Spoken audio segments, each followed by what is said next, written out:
जय हिंद दोस्तों, वंदे मातरम। जब से अफगानिस्तान में तालिबान की सरकार बनी है तब से और किसी को खुशी हो रही हो या ना हो रही हो, लेकिन एक देश है जिसको सबसे ज़्यादा खुशी हो रही है और वो है पाकिस्तान। पाकिस्तान को ऐसा लग रहा है जैसे जैसे भारत ने पाकिस्तान को तोड़ के बांग्लादेश बनाया था, उसी तरीके से पाकिस्तान को अब ये फील हो रहा है कि उसने अफगानिस्तान में तालिबान की सरकार लगा के भारत को एक बहुत बड़ा झटका भी दिया है, जो कि कुछ हद तक सही भी है। लेकिन ये झटका ऐसा झटका है जो कि सबसे पहले पाकिस्तान को ही अफेक्ट करेगा। मतलब ये ऐसा नहीं है कि सिर्फ भारत को ही अफेक्ट करने वाला है, ये पाकिस्तान को भी उतना ही अफेक्ट करेगा। लेकिन क्या होता है, जो नए बारिश के नाले होते हैं ना, वो इतने उफान पे चलते हैं कि उनको ऐसा लगता है कि भैया हमसे बड़ी नदी तो कोई है ही नहीं। लेकिन जैसे ही बारिश का मौसम बीत जाता है, ये नए बारिश के जो नाले होते हैं ये नालियों में बदल जाते हैं।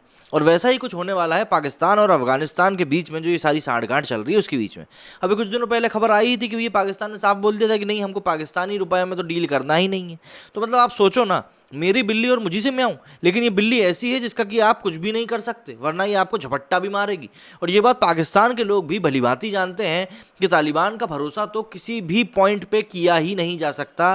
वो लोग कभी भी पलटी मार के आपको मुंह के ऊपर इतना बुरा झपट्टा मारेंगे कि आपको समझ में ही नहीं आएगा कि किस तरीके से चीज़ों को डील करना है।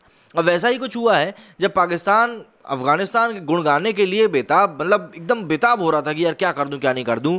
और भारत ने बुधवार मतलब 15 सितंबर को संयुक्त राष्ट्र मानवाधिकार परिषद मतलब UNHRC में कश्मीर का मुद्दा उठाने पर पाकिस्तान के साथ साथ इस्लामी सहयोग संगठन मतलब OIC पर जमकर निशाना साधा। मानवाधिकार परिषद के 48वें सत्र में भारत ने कहा कि पाकिस्तान को विश्व स्तर पर एक ऐसे देश के रूप में मान्यता दी गई है जो संयुक्त राष्ट्र द्वारा प्रतिबंधित आतंकवादियों का खुले तौर पर समर्थन करता है। इसके साथ ही वो उन्हें प्रशिक्षण, वित्तीय सहायता और सशस्त्र आतंकवादियों को देश की नीति के रूप में मान्यता भी देता है। ये प्रतिक्रिया भारत की ओर से पवन बधे, जिनेवा में भारत के स्थायी मिशन के प्रथम सचिव ने दी है। ANI ने भी इसकी जानकारी देते हुए ट्वीट किया। कश्मीर पर पाकिस्तान और OIC द्वारा की गई टिप्पणियों का जवाब देते हुए बदे ने कहा कि उसे पाकिस्तान जैसे असफल देश से सीखने की कोई ज़रूरत नहीं है, जो आतंकवाद का केंद्र है और मानवाधिकारों का सबसे अधिक दुरुपयोग यहीं पर किया जाता है। उन्होंने कहा कि भारत के खिलाफ अपने झूठे और द्वेषपूर्ण प्रचार को प्रचारित करने के लिए ऐसे प्लेटफॉर्म का दुरुपयोग करना पाकिस्तान की अब आदत सी बन गई है। बदर ने कहा कि परिषद पाकिस्तान की सरकार की ओर से किए जा रहे गंभीर मानवाधिकारों के उल्लंघन से उसका ध्यान हटाने के प्रयासों से अवगत है, जिसमें उसके कब्जे वाले क्षेत्र में शामिल है। उन्होंने कहा कि पाकिस्तान में क्या हो रहा है इससे सभी भलीभांति परिचित हैं। दुनिया के सबसे बड़े, मजबूत और जीवंत लोकतंत्र भारत को पाकिस्तान जैसे नाकाम देश से सीखने की कोई ज़रूरत नहीं, जो कि आतंकवाद का एक मुख्य बिंदु है। भारतीय राजनीतिक ने कहा कि पाकिस्तान सिख, हिंदू, ईसाई और अहमदिया समेत अपने अल्पसंख्यकों के अधिकारों की रक्षा करने में नाकाम रहा है। उसने हमेशा UNHRC के मंच का इस्तेमाल झूठ और दुर्भावनापूर्ण एजेंडे को फैलाने के लिए ही किया है। बदे ने आगे कहा कि पाकिस्तान और उसके कब्जे वाले क्षेत्रों में अल्पसंख्यक समुदायों की हज़ारों महिलाओं और लड़कियों का अपहरण, जबरन निकाह और धन परिवर्तन हुआ है। वो अपने यहाँ अल्पसंख्यकों के साथ भेदभाव करता है। उन्होंने कहा कि अल्पसंख्यक समुदाय के खिलाफ हिंसा की घटनाएं, जिसमें कि उनके पूजा स्थलों, उनकी सांस्कृतिक विरासत और साथ ही साथ उनकी निजी संपत्ति पर हमले शामिल हैं।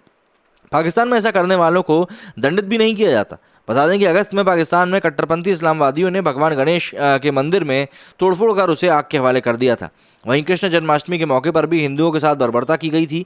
कट्टरपंथी मुस्लिमों की भीड़ ने हिंदुओं पर हमला किया, उन्हें पूजा करने से रोका और भगवान श्री कृष्ण की मूर्तियों को तोड़ दिया था। इस तरह की खबरें और साथ ही साथ तस्वीरें भी सामने आई थी।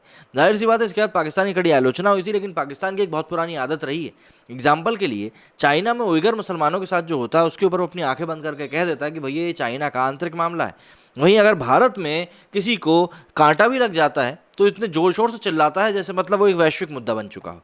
क्या होता है, पाकिस्तान के पास करने के लिए कुछ है नहीं, कोई मुद्दा है नहीं, कोई एजेंडा है नहीं, और मतलब आगे बढ़ने की शायद उनके अंदर अब ललक भी खत्म हो चुकी है। सिर्फ उनके क्रिकेट को छोड़ दें तो ऐसा लगता है कि कोई भी ये नहीं चाहता कि हमारा देश आगे बढ़े। तो इसी चक्कर में ये लोग कई बार ऐसी बातें कर देते हैं जो कि खुद ही उनके लिए ही खिलाफत भरी साबित हो जाती हैं।